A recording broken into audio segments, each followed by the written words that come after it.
The first time I saw my son foam at the mouth in that courtroom, I knew it wasn't the devil in him, it was greed.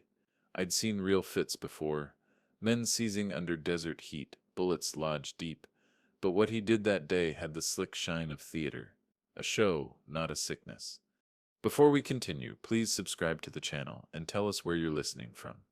8 weeks earlier, Halloween night in Charleston. My house became his stage. The city already carried its Gothic mask. Spanish moss hanging like curtains, pumpkins sagging on porches, and the air heavy with heat that refused to let go of summer. I'd closed the workshop early, my hands still smelling of oil, and was settling into the quiet when the first bang rattled the hallway. Frames shook. A second slam followed, hard enough to make the mantel witch tremble. Then he appeared. My son, 34 years old, shoulders like mine, but eyes rolling back white as if some spirit had taken hold. He dropped to his knees, convulsing, foam dribbling at the corners of his mouth. "Get it out of me," he rasped, thrashing on the hardwood.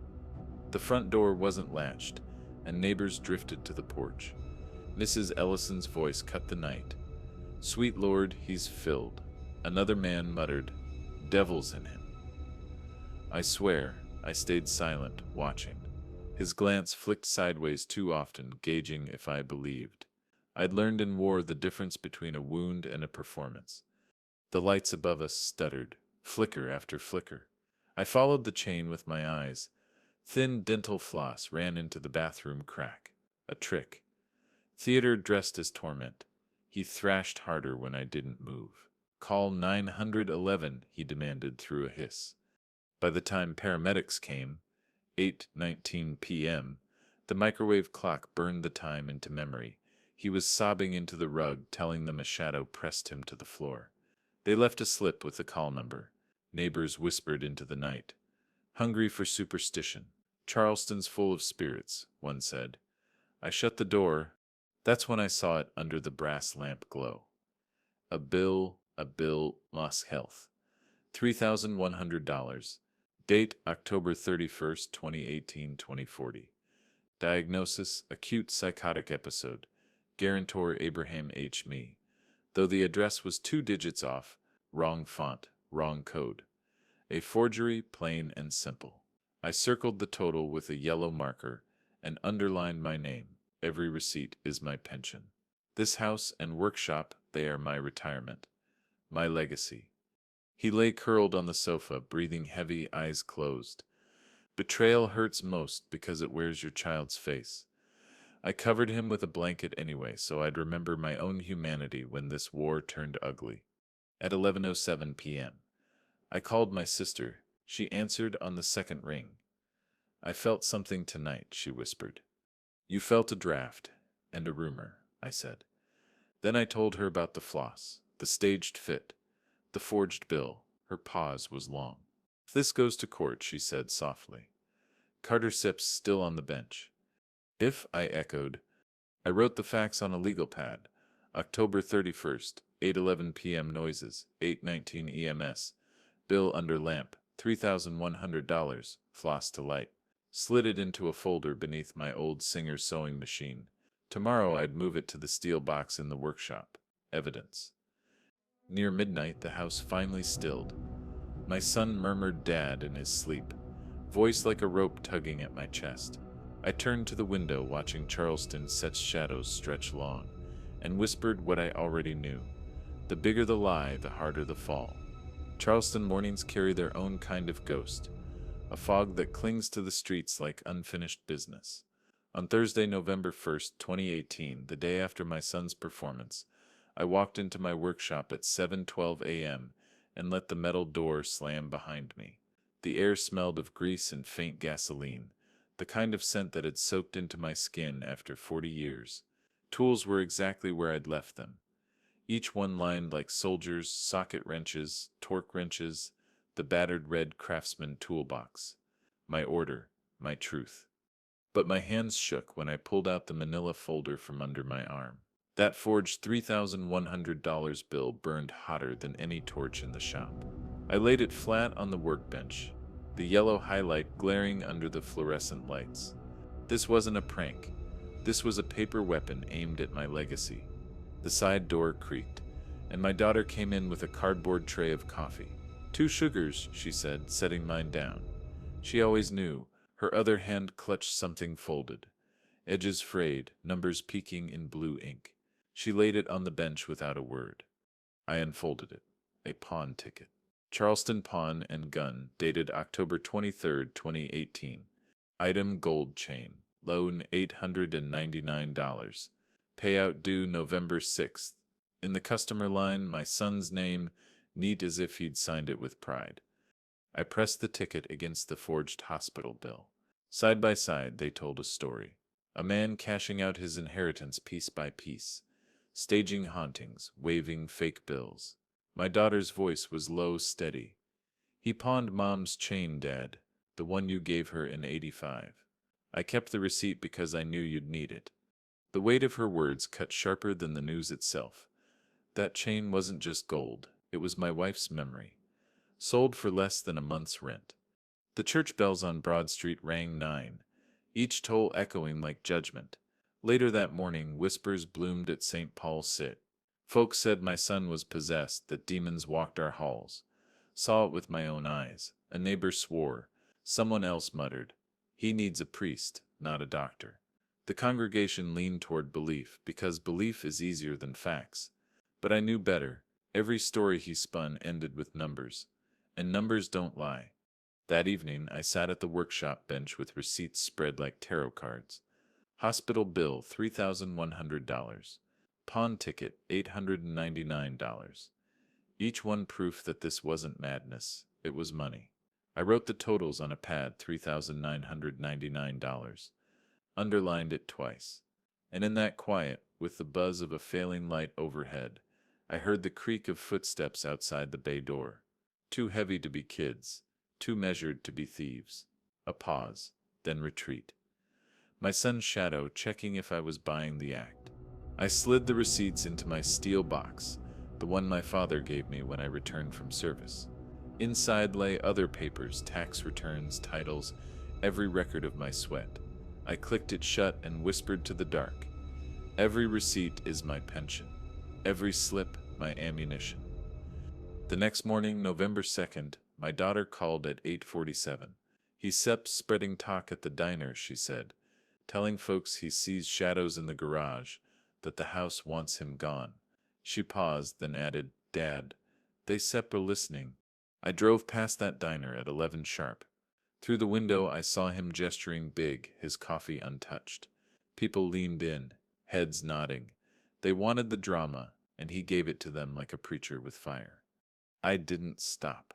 Not yet, because patience is its own kind of weapon. That night, back home, I found another slip pushed under my door. A donation receipt from a so-called exorcism ministry. Amount $1,750. Date October 29th, 2018. Signed by some Reverend Blackwell. Scribbled so poorly it could have been anyone. My chest tightened. He wasn't just bleeding me, he was roping the church into his fraud. I held that receipt in the glow of the brass lamp, circled the amount, underlined the date, and slipped it into the folder with the others. My hands steadied as I did, because now I knew he wasn't haunted. He was building a paper ghost, one slip at a time, hoping it would scare me into surrendering everything I'd built. And I decided right then, if he wanted to play with receipts, I'd play longer. I'd keep every slip, every forged line, every whispered rumor, because in the end, truth isn't loud. Truth is a box that clicks shut, and when you open it at the right moment, in the right place, with the right eyes watching, it burns liars alive. Charleston's nights have a way of pressing in, like the city itself wants to test your lungs. By the first week of November 2018, the air grew heavier, and the shadows in my house seemed to stretch longer than the daylight hours. Each creak in the wood, each draft through the shutters carried his fingerprints, not demons, but my son. It started small. On Tuesday, November 6th, I woke at 2:14 a.m. to the sound of whispers. Faint, low, as though someone was praying just outside my bedroom window. I rose, bare feet on cold pine, and listened. "He's cursed, cursed." The words bled into the night, and when I flung the curtain back, the yard was empty. Only the oak swayed, its branches scratching like nails. In the morning light I saw what he left behind. Boot tracks in the damp soil, size 11, same as his. They led toward the garage and stopped short, as if he'd wanted me to notice but not follow. He wanted the performance to linger, and it did. All day I smelled smoke where there was none, as though the walls themselves were remembering fire. By Thursday my sister called. Her voice was lined with worry. "Abraham, I heard at the grocer that your boy Sip's been talking about hauntings. They say your house is unclean." She paused. "You know how people are here. They Sepp'll turn belief into judgment." "I know," I said. "And that Sepp's the point." She sighed. "You need to be careful. This isn't set just gossip anymore. It sets reputation. It sets blood. Blood." The word clung to me, because that night, when I returned to the workshop, I found a smear of something dark on the hood of a Buick we'd been servicing. My heart kicked hard, but when I touched it, it wasn't blood at all. Grease mixed with red paint, staged to look like it. He'd taken the symbol of sacrifice, of violence, and smeared it across my livelihood. I cleaned it off, slow and steady, until the hood gleamed again, but I kept the rag, folded, placed in the steel box with the other evidence. Not because grease mattered, but because intent did. He wanted me rattled. Instead, I grew sharper. That Saturday, November 10th, my daughter brought me something else. A crumpled page folded tight. "Found this in his glove compartment," she whispered. It was a doctor's note, forged, November 10th, 2018, signed by a psychiatrist I knew had retired 2 years ago. The handwriting was too neat, the kind a liar practices in the mirror. Diagnosis: acute psychosis with religious delusions. Recommendation: inpatient treatment advised. I sat at the bench, staring at that forged note, the pawn slip, the exorcism receipt, the hospital bill, 4 weapons lined against me, each with a number, each with ink. My daughter Sip's eyes burned. "Dad, he Sip's not just playing anymore. He Sip's building a case." Her words hit me harder than the bill, harder than the chain he pawned. A case. That's what it was. He wasn't haunted. He was drafting an insanity plea, paper by paper, to strip me of my home, my workshop, my name. That night I called my sister again. "Do you remember Carter?" I asked. She was quiet. "Then, of course, Judge Carter. The man who pulled you out of the sand in Seps 91. "Yeah." I leaned back, the phone heavy in my hand. "Do you know if he sits still on the bench?" "He is criminal court." "Why?" I told her everything then. The forged note, the receipts, the whispers. "If this goes that far," I said, "he may be the only man who said'll see through it." She exhaled long. "Abraham, are you ready for war in your own family?" "I fought wars where men lied to survive," I said. "But this he's since lying to destroy." That Sunday, November 11th, the church pews felt colder than usual. I sat in the back while the pastor spoke about cleansing spirits. My son knelt 2 rows ahead, head bowed, face an angel carved in stone. Parishioners whispered his name like he was Job himself. Poor boy, poor child. Meanwhile, I fingered the exorcism receipt in my pocket, its $1,750 total circled. Truth was ink, not whispers. When service ended, a deacon touched my arm. "Brother Abraham, we stir praying for your boy." I forced a nod. "Pray harder," I said, though inside I thought, pray for the truth, not the lie. That week bled into another. On November 15th, I returned to the house to find candles burnt down in the hallway. Wax dripped in patterns like symbols. My son sat in the living room, eyes wide, pretending he hadn't noticed. "They burn them when I sleep," he said. "The shadows." I didn't argue. I bent down, picked up one of the stubs, and pocketed it. Later, under the lamp, I studied the wick, freshly cut, burned only halfway. Theater again. I placed it in the steel box.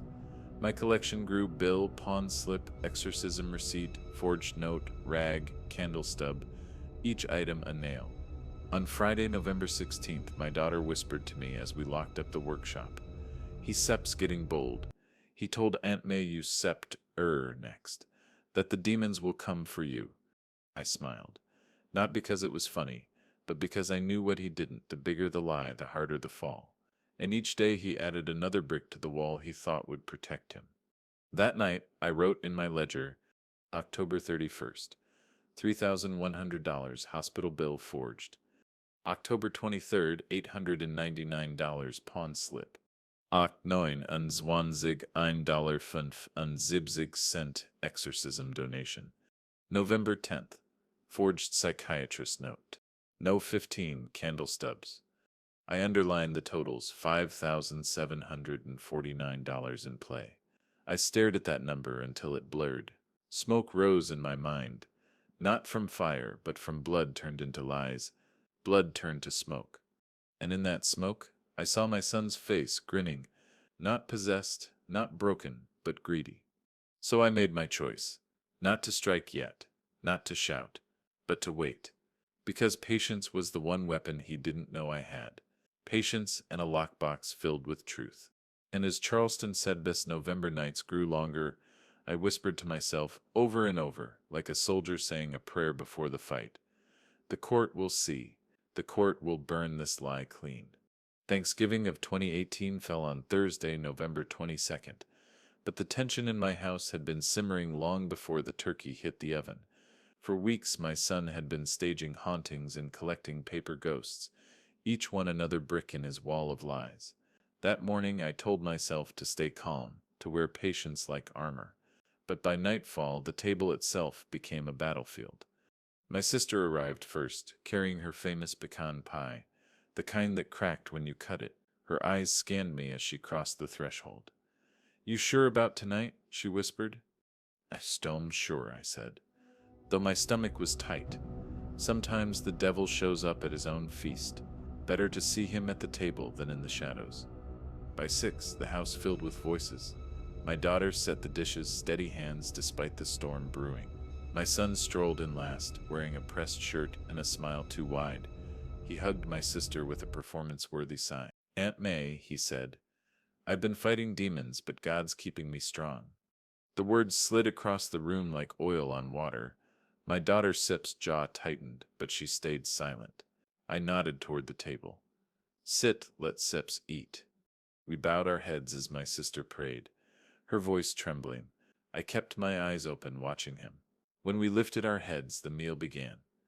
Turkey carved, gravy passed, laughter forced. But beneath it all, the air buzzed like a live wire. Halfway through, he leaned back in his chair, fork tapping his plate. "Dad," he said, his voice rising enough for all to hear, "the shadows haven't stopped. Last night, I woke with scratches on my arms. I think the house itself is cursed." He tugged his sleeve up to reveal faint lines, too straight, too shallow, self-inflicted. My sister Sip's fork clattered against her plate. "Lord have mercy." He turned to her, eyes wide, soaking in the sympathy. "Aunt May, you know what it sips like. Evil runs in bloodlines. It sips not me, it sips this place." And there it was. The strategy revealed, not just a performance of possession, but a suggestion that the house, my house, the legacy I built, was diseased. He wanted to cut me from it like a rotten limb. I took a sip of water, slow, deliberate. Then I reached into my pocket and pulled out the pawn slip. I didn't lay it down fully, just pressed the corner against the table, enough for my daughter to see, enough for him to notice. "Funny thing about curses," I said. My voice even, "they don't usually come with dates and dollar amounts." His eyes narrowed just for a second before he masked it with a laugh. "You think money explains everything? Some things can be bought." "Maybe not," I said, "but some things sure can be sold." I tapped the slip, like Mom Sip's chain. October 23rd, Charleston Pawn and Gun. $899. The room froze. My sister gasped, her hand flying to her chest. My daughter Sifsen's eyes flickered fire. He tried to smile, but the edges cracked. "I did it for protection," he stammered.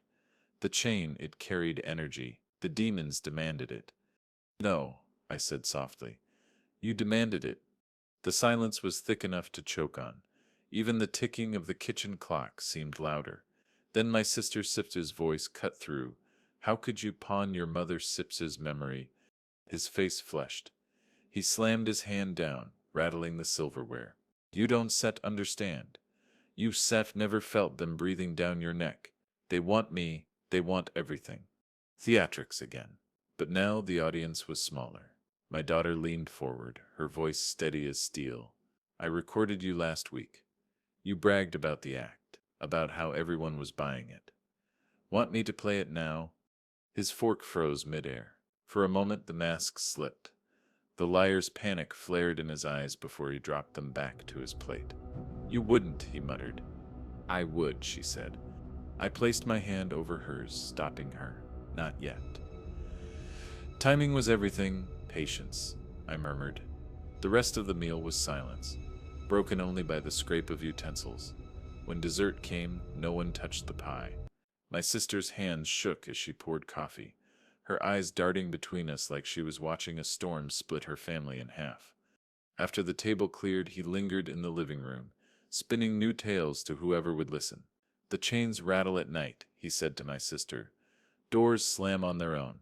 Dad doesn't Sep believe, but you Sep seen it. She shook her head. I've seen enough. Her voice cracked, but there was steel underneath. When the last dish was washed and the last guest gone, I walked back into the empty dining room. The candle stubs burned low, their wax pooling like tears. I pressed the pawn slip flat against the table, circled the date in my ledger, and whispered to myself, the noose is tightening. Let him pull. That night, as the house settled, I checked the locks twice. The air carried a chill, not from spirits, but from the knowledge that blood had turned against me. Still, I slept with patience at my side. Because the bigger the lie, the harder the fall, and Thanksgiving had given me the first crack in his mask. Charleston's nights in late November settle heavy, the air damp enough to make wood swell and voices carry. After Thanksgiving, the house no longer felt like home. It felt like a stage where whispers performed louder than shouts. My son had grown bolder, convinced his act of demons and shadows was unbreakable. But walls hear more than they should, and this time the walls were on my side. On Tuesday, November 27th, my daughter came into the workshop, phone in hand, her face pale but determined. Dad, she said, you need to hear this. She pressed play. The recording crackled. Her brother Sip's voice filled the small space. They all buy it, he laughed. Even Dad Sip's starting to look scared. The more I shake, the more they believe. By the time I Sip's men done, the house will be mine. He won Sip's fight. He Sip's fold. My stomach clenched. Not from surprise, but from confirmation. The proof I needed had slipped through his own lips. My daughter's hand trembled as she stopped the playback. I didn't want to believe it until I heard it myself. She whispered. I took her phone, copied the file, and saved it to a thumb drive I kept for invoices. Then I placed the drive in the steel box right next to the pawn slip and the forged hospital bill. This, I said, locking it shut, is the sound of his rope tightening. That night, the house hummed with unease. At 11:43 p.m., I heard tapping, not random, not wind, but rhythmic. 3 knocks on the wall between the living room and my bedroom. I froze, listening. Then came his voice, muffled. Dad, they supper here again. I walked out. Calm as stone, he sat on the sofa, pale in the lamplight, pointing to the wall. Listen, they whisper. I pressed my hand to the plaster. Nothing but cool silence. Still, he carried on, his voice climbing. They tell me, you will pay for everything, that it's Sinol's already mine. I didn't answer. Instead, I picked up the brass lamp, tilted it toward the wall, and saw the faintest outline of pencil marks, a hole drilled into the plaster. Behind it, a Bluetooth speaker. My jaw tightened. He'd hidden speakers in the wall to pipe in his hauntings. I said nothing, just unplugged the device and held it in my hand. Demons need batteries now? I asked. His face twitched, but he forced a smile. They're clever, he muttered. The next morning, November 28th, I visited the courthouse downtown under the guise of renewing paperwork for the workshop. My real purpose was different. To confirm a rumor, my contact at the clerk's office, An old mechanic customer slid me a copy of a motion filed in his name. Insanity plea. Filed November 26th, with attached medical note. My blood ran cold, though my face betrayed nothing. The forged psychiatrist's letter, the same one dated November 10th, had been submitted as evidence. I thanked the clerk, folded the papers into my jacket, and walked out into the gray Charleston morning. The courthouse clock struck 10. Each gong felt like a drumbeat of war. That evening, back at the workshop, I added the court filing to the steel box. Bill, pawn slip, exorcism receipt, forged note, recording, speaker, motion. The collection was growing. Not just receipts now, but a noose woven from ink and arrogance. My sister came by that night, her Bible clutched to her chest. "He came to me," she said, voice trembling. "Told me the shadows said you subtle lose everything unless you repent. Abraham, he seps poisoning the family." I nodded. "Let him. Poison spreads fastest when the bottle sep's already cracked." She shook her head. "Do you have enough?" "Enough to end it," I said, "but not yet. Timing matters." That Friday, November 30th, I found muddy prints inside the workshop. The spare key gone. My ledger moved half an inch on the bench. Nothing stolen, just shifted, as if to remind me he'd been there. My heart pounded, not from fear, but from fury. This wasn't haunting. This was trespass. Violation? I changed the locks the next morning, December 1st. The click of new steel sliding into place was the sweetest sound I had heard in months. These, I told myself, pocketing the old keys, belonged to me, not him. Still, I kept count. 3 keys in the dish. 3 keys only. Each night I checked. Ritual became survival. That weekend, whispers spread faster than smoke. At St. Paul's Saz, I overheard 2 men in the vestibule. They say Abraham's boy is touched. Saw him thrash myself. Poor thing's not right. They pitied him. Pity turned into trust. And trust in Charleston is currency. He was trading it daily, building credit on lies. But I had my own ledger. Each slip, each forged note, each recording was a deposit in my box. The day would come when I opened it all at once, and his credit would collapse into debt. On December 2nd, I wrote in my ledger, November 26th, motion filed, insanity plea. November 27th, recording secured. November 28th, speaker in wall, confiscated. November 30th, spare key stolen. Dicus 1, locks changed. Totals underlined. Notes circled. And as I set down my pen, I whispered the same vow I'd carried since Halloween, patience. Because patience, like steel, doesn't bend. And when the hammer falls, it doesn't miss. December in Charleston carries a strange chill, damp and bone-deep, the kind that seeps into your joints and makes old scars ache. On Saturday, December 1st, 2018, I stood at my front door with a new set of keys in my palm, the brass catching the pale winter sun. The locksmith had finished an hour earlier, the smell of cut metal still sharp in the air. The old locks lay on the table inside like organs cut from a body. I dropped the new keys into the blue dish by the door, 3 of them, the way it should be. I counted them once, then again, and told myself I'd never stop. Ritual is the soldier's friend. Count, verify, secure. Because I knew, deep down, my son would not stop pressing against the edges of my life. That night, at 2:03 a.m., a draft swept through the hallway, cold enough to rattle the window panes. I woke to the sound of the front knob jiggling. Soft at first, then harder. Someone testing the locks. I rose silently, heart steady, and stood in the dark with my back to the wall. The jiggling stopped after 10 seconds. Silence, then a slow retreat down the porch steps. In the morning I checked the dish. 3 keys, untouched. But I knew somewhere in his pocket he held the stolen spare, fuming now that it no longer fit. Later that week, December 3rd, I visited the workshop and found muddy footprints trailing across the bay floor. Not random, straight to the steel box, then back out. The box itself sat undisturbed, my evidence safe inside, but the message was clear. He wanted me to know he'd been there, wanted me rattled. Instead, I opened the ledger and logged the intrusion, underlined it twice. Paper is patient, locks can be changed. But the record, that's forever. On December 5th, my daughter slipped me a manila envelope she'd intercepted from his car. Inside was a copy of a lawyer's filing, a motion for temporary guardianship, claiming my son was unfit due to episodes of psychosis, but also requesting control of my property for his well-being. His lawyer had signed it on November 30th. My name was inked across the top like a casualty tag.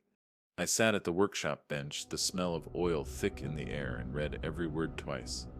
Guardianship, control. They weren't just trying to brand him insane, they were trying to bleed me dry under the guise of care. I circled the date, folded the paper, and slipped it into the steel box alongside the others. Then I wrote in the ledger, Declee 1, locks changed.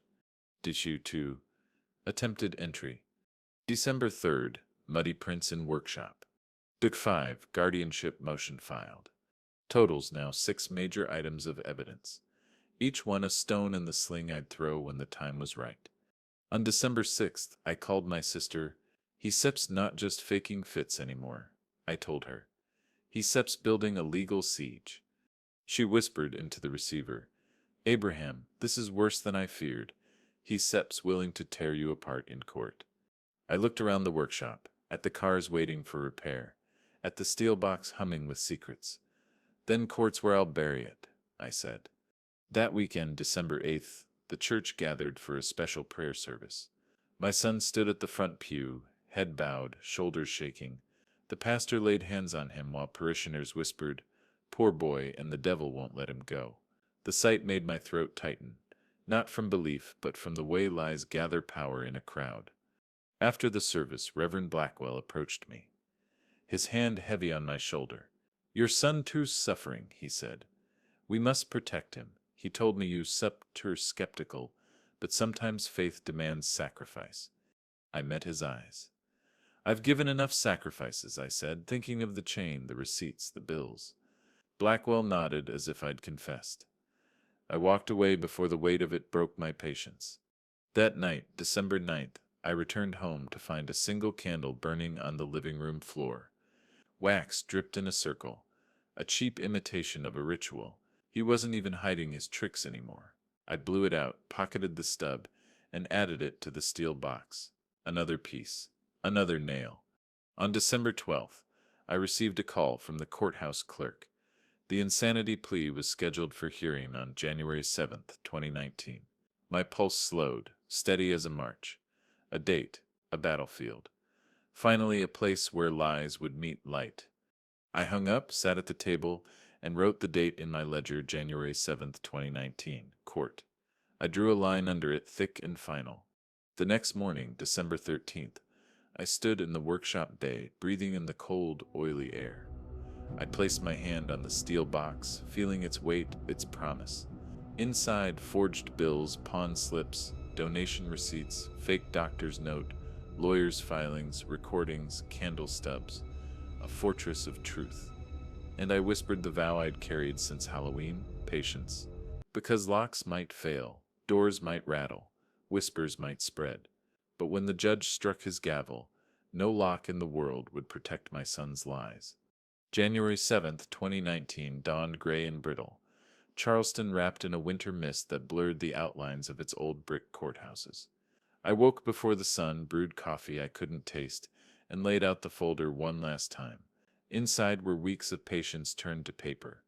The $3,100 hospital bill, the $899 pawn ticket, the $1,750 donation slip, the forged doctor's note, the lawyer's filings, the thumb drive with his recorded boast, the candle stubs, the photo of the floss rigged to the light, each piece circled, underlined, logged in my ledger, each piece humming like ammunition waiting for its chamber.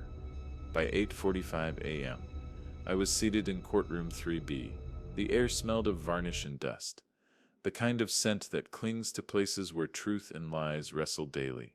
Rows of benches filled with neighbors, parishioners, curious onlookers. They had come for a spectacle, and my son was ready to give it to them. At 9:02 sharp, the bailiff's voice rang. All rise, and there he was, Judge Carter. His hair grayer now, his shoulders stooped with time, but his eyes as sharp as they'd been in the desert. Our eyes met for a fraction, and something unspoken passed between us. War forged trust. The proceedings began with the clerk reading the motion. The respondent claims ongoing psychotic episodes, including hallucinations and demonic possession, and seeks guardianship and property control for his safety. The words echoed like nails hammered into wood. My son sat at the defendant's table, shoulders hunched, hands trembling. He looked the part of a man tormented, pale, eyes downcast, lips quivering. His lawyer leaned close, whispering strategy. Then it began.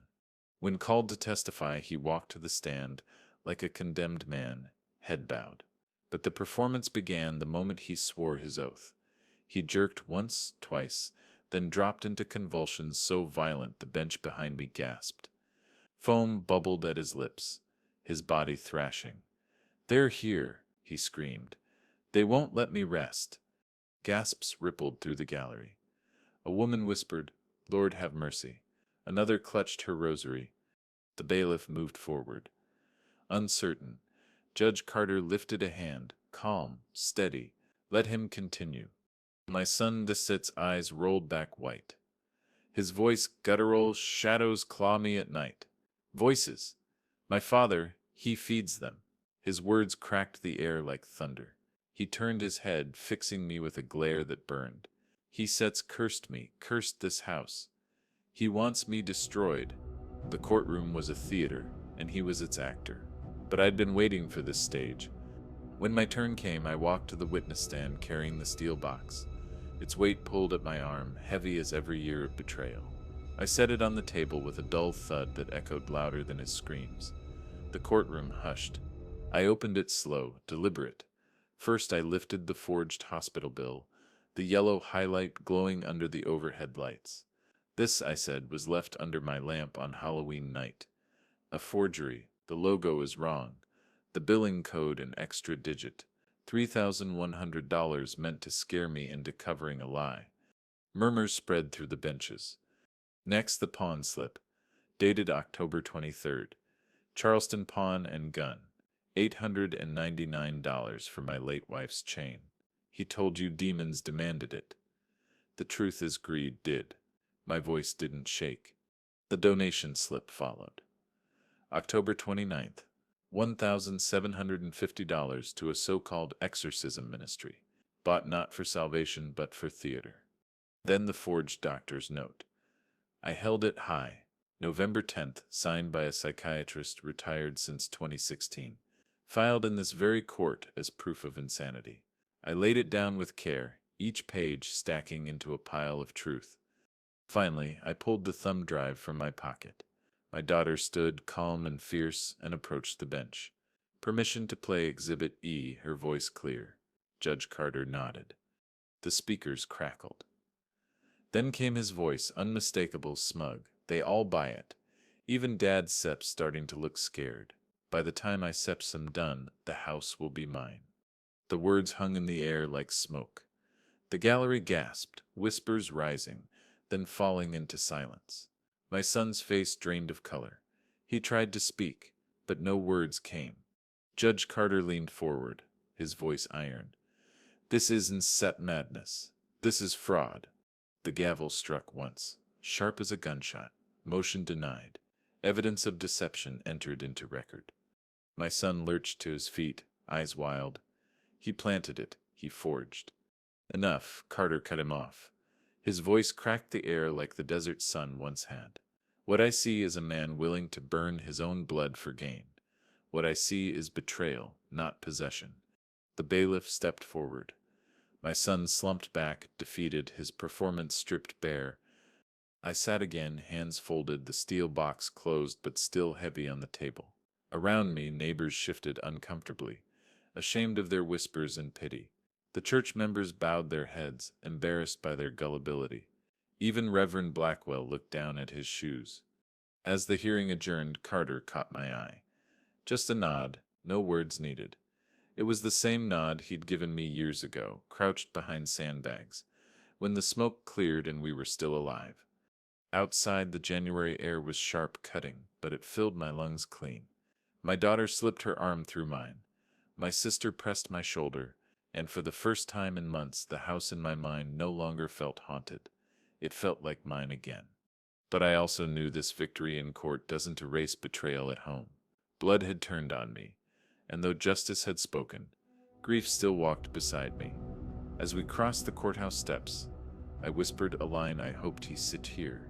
Even from inside, the bigger the lie, the harder the fall. And son, you fell hard. The day after court, Charleston's air carried a silence heavier than any sermon. The city still moved. Carriages clattered down Meeting Street. Tourists snapped photos under the Spanish moss. But in my neighborhood, the whispers had gone quiet. The spectacle was over, the masks ripped away, and all that remained was the sting of shame. On January 8th, I walked into St. Paul's for the first time since the trial. The old wooden doors groaned as if they knew the burden I carried. Inside, the pews were half filled, but eyes avoided mine. Folks who once whispered that my son was possessed now bowed their heads, embarrassed to be caught believing a fraud. The same tongues that had fueled his lies now fumbled with silence. Reverend Blackwell approached, his face pale under the stained glass glow. "Brother Abraham," he said. Voice low, we didn't see it. We were blinded. I looked him in the eye. "You saw what you wanted to see. You saw demons because demons are easier than greed." My words weren't cruel, but they landed heavy. He lowered his gaze, gripping his Bible tighter.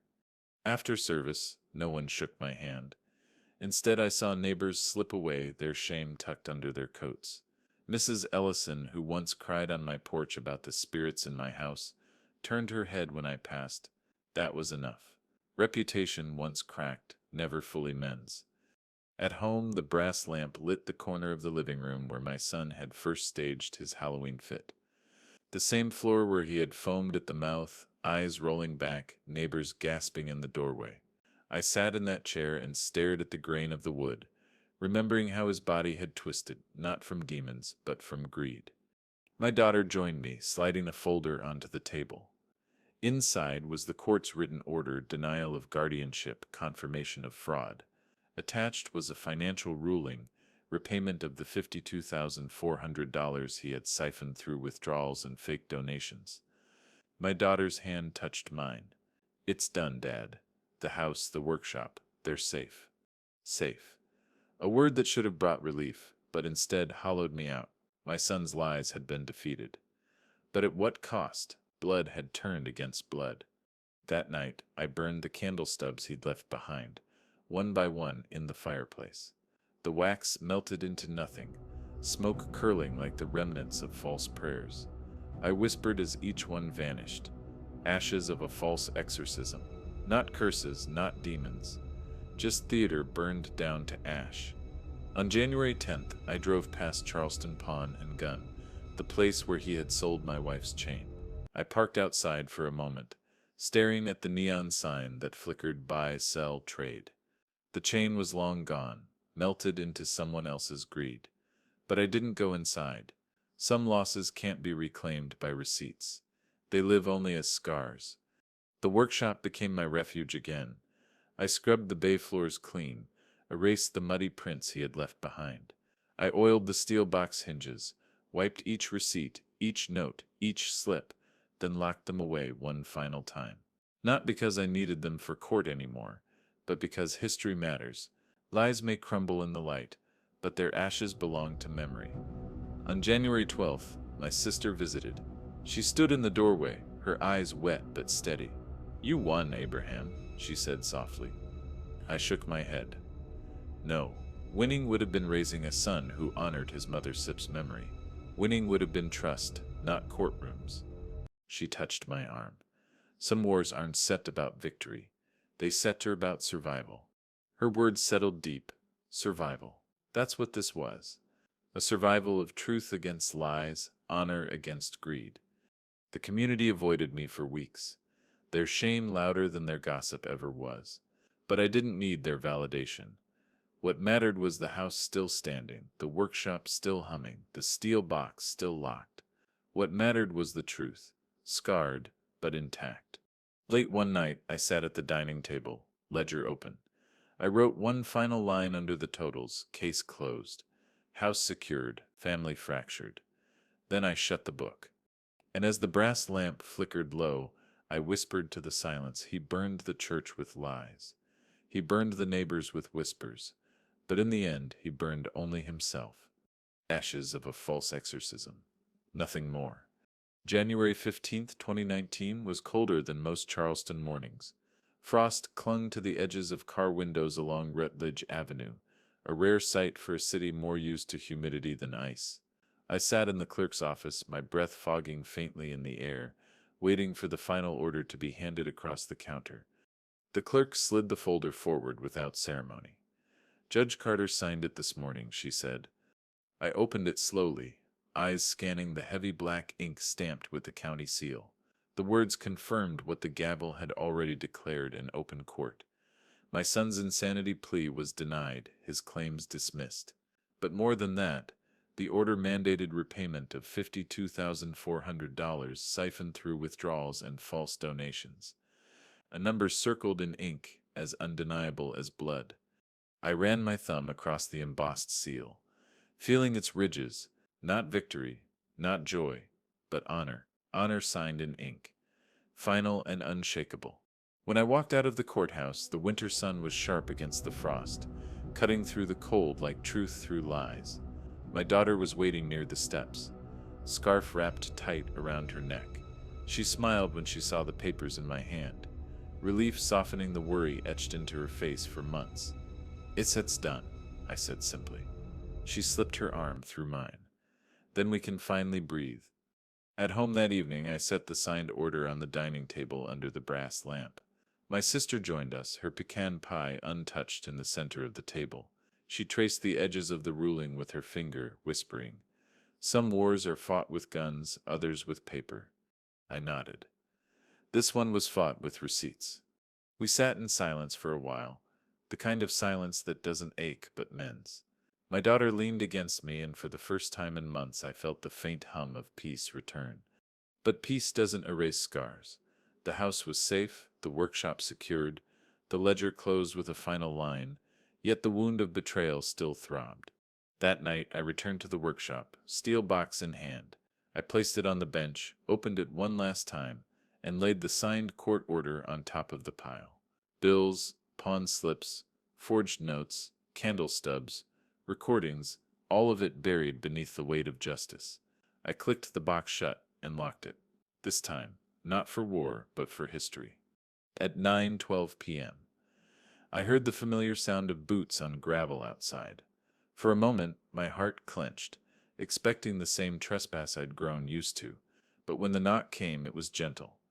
I opened the door to find Judge Carter himself, hat in hand, coat collar turned up against the cold. "Thought I'd stop by," he said simply. I invited him in, poured 2 cups of coffee. We sat at the workshop bench like soldiers at an old campfire. He looked at me, his eyes steady, the same way they had been when he dragged me out of the sand years ago. "You fought clean, Abraham," he said. "Didn't let anger twist your hand. That sip's rarer than you think." I shrugged. Anger sips loud. Truth is quiet. I chose quiet.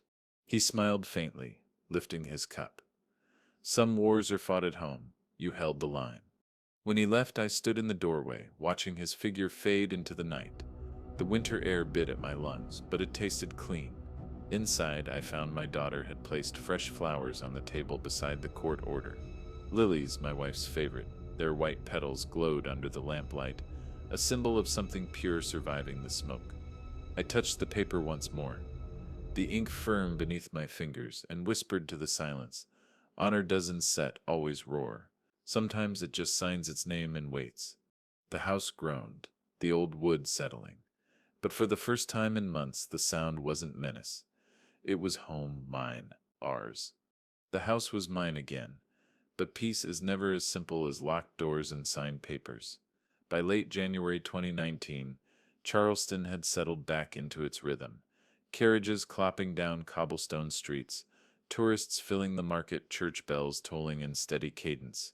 Yet inside me, the rhythm was uneven, broken. Victory had been delivered in ink, but every reflection still carried the wound of betrayal. One night, I found myself standing in front of the bathroom mirror, The kind of mirror that doesn't flatter. At 63, my face bore the marks of war, oil, sun, and time, lines etched like fault lines across a map. But that night I didn't see the soldier, the mechanic, or the father who had survived court. I saw a man split in two, one half carrying honor, the other carrying grief. War had never broken me the way my own blood had. I been shot at, shelled, deprived of sleep for days in desert heat, and yet betrayal at home cut deeper than any battlefield wound. I whispered to my reflection. I was trained for enemies outside. No one trained me for enemies within. My daughter found me at the table later that evening, ledger closed but still within reach. She poured 2 cups of tea, slid one across to me, and said, "You don't ested have to keep writing it down, Dad. It sets over." I shook my head. Ink doesn't set to erase memory. It just makes sure memory doesn't set to lie. She studied me for a long time, then leaned closer. He wanted demons to fight for him, but you never needed demons. You had the truth. Her words struck like scripture. Truth had been my weapon all along. Receipts, recordings, ledgers, quiet patience. No theatrics, no screaming fits, just the slow march of paper against lies. The following Sunday I returned to the workshop alone. I wiped down the hood of a '67 Mustang, the scent of oil steadying me. In the reflection of the chrome bumper, I caught my face again. Older, heavier, but unbroken. For the first time, the reflection didn't haunt me. It grounded me. That evening I walked through each room of the house. The hallway where he'd staged his convulsions. The living room where neighbors had gasped. The dining table where Thanksgiving cracked us open. Each space whispered memory, but none of them felt cursed anymore. They felt reclaimed. Still, the quiet carried questions. Could I forgive him? Could I ever see my son without seeing the fraud, the court, the lies? Forgiveness felt too far, like a bridge burned to ash. Survival had been the only option. Near midnight, I stood again in front of the mirror, lamp casting shadows behind me. I whispered to the man staring back. "You didn't lose him. He gave you away." The words hit harder than I expected. An aphorism carved out of pain. Betrayal wasn't something I invited. It was something handed to me, wrapped in greed and lies. My only choice had been whether to fold or to fight, and I had chosen to fight. The next morning, I wrote one final entry in my ledger. January 15th, 2019. Court order signed. January 20th, 2019. House secure, workshop intact. January 21st, 2019. Reflection: blood can betray, but honor cannot. I closed the book, slid it into the steel box, and locked it. Not for battle this time, but for legacy. Someday when I'm gone, my daughter will open it and see what we endured and how truth won. That night, as I drifted to sleep, I realized something simple. I had not defeated my son. I had defeated the lie, and in that mirror, for the first time in months, I saw not just the scars, but the man who still stood. The Christmas season of 2019 crept into Charleston with its usual charm. Wreaths on iron gates, candles glowing in church windows, carolers filling King Street with songs about peace. But inside me, peace was still a fragile thing, something I touched but didn't quite hold. On December 23rd, a small envelope arrived in my mailbox. No return address, postmarked from Columbia. The handwriting on the front stopped me cold. Familiar, slanted, hurried, my son's. I carried it inside, set it under the brass lamp, and stared at it for nearly an hour before tearing it open. Inside was a single Christmas card. Red and green, gold-foiled edges, the kind you buy in a drugstore at the last minute. On the front, "Merry Christmas, Dad." Inside, nothing. No words, no apology, no signature. Just blank white space. The emptiness hit harder than any courtroom testimony, because silence when wrapped in blood is louder than lies. I held that card in my hands and felt the weight of everything we'd lost. My daughter walked in, scarf still around her neck from the cold. "What's that?" she asked. I showed her. She studied it for a moment, then shook her head. "He's still playing, Dad. Still trying to haunt without speaking." I placed the card on the table, beside the court order and the steel box. "A haunting without words," I said. Just emptiness. That night, as the neighborhood glowed with Christmas lights, I sat in the workshop alone. The Mustang gleamed under its cover. The steel box sat shut, the ledger closed. The card lay in front of me, its blankness staring back like a mirror. I thought of my wife's chain, melted and gone. I thought of neighbors whispering, of candles staged in hallways, of lies shouted in court. And now a card with no ink, no confession, no remorse.